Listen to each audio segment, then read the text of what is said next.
Hi, I'm Richard Shockley, USBC Gold Level Coach in charge of bowler development for the Bowlersmart Company. Today we want to talk about practice.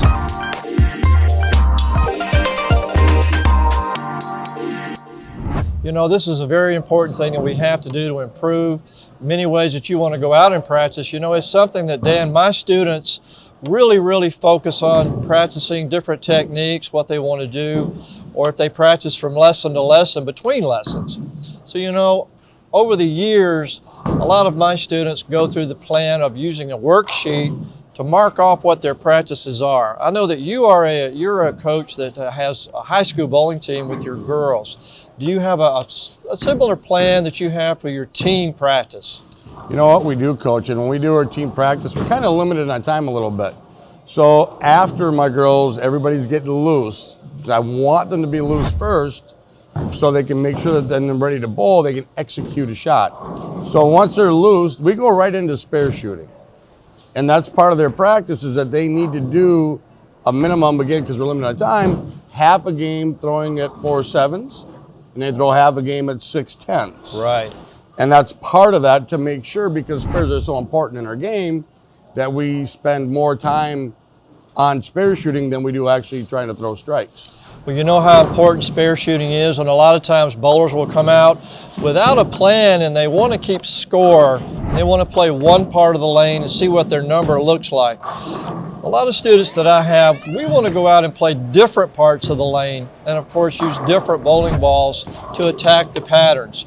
All the time that I've seen too many bowlers go out and do that process, and I really think that you need to play in different areas of the lane, different pieces of equipment. You know, and they do. One of the things that we need to make sure is that when we're going to go do this, to say we want to play first arrow, and that's going to be our focus, we can take multiple bowling balls and throw at first arrow, you know, and before we go into second or third or anything else, you know, because you really want, if you're going to practice, you want to focus on maybe one or two things. We don't want to get into doing 4 or 5 things when we're trying to practice. Yeah, you want to isolate the certain technique, what you're looking for.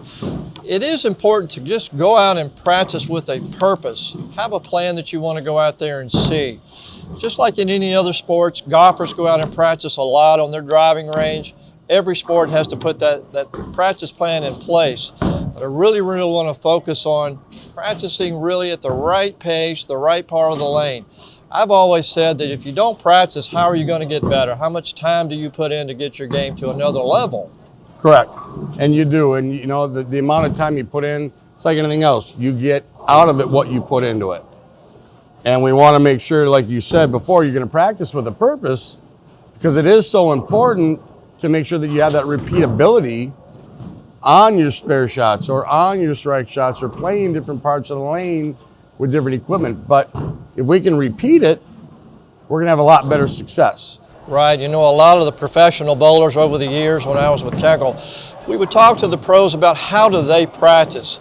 You know, and a lot of great players, they may, Coach, I go out and practice about 10 or 15 minutes because I need to work on one isolated thing that when I'm on tour, I'm having trouble with. So I don't have to work for a lot of different things. It may be the release, it may be the tempo or the timing, whatever they focus on in their practice session.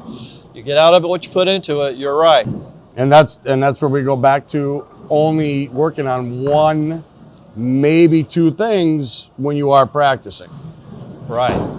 So I really think that if you follow your plan, go out with a practice plan of your purpose, you're going to take your game to another level. Put in the time, watch what you're doing, pay attention to everything you've got to do for a good practice plan.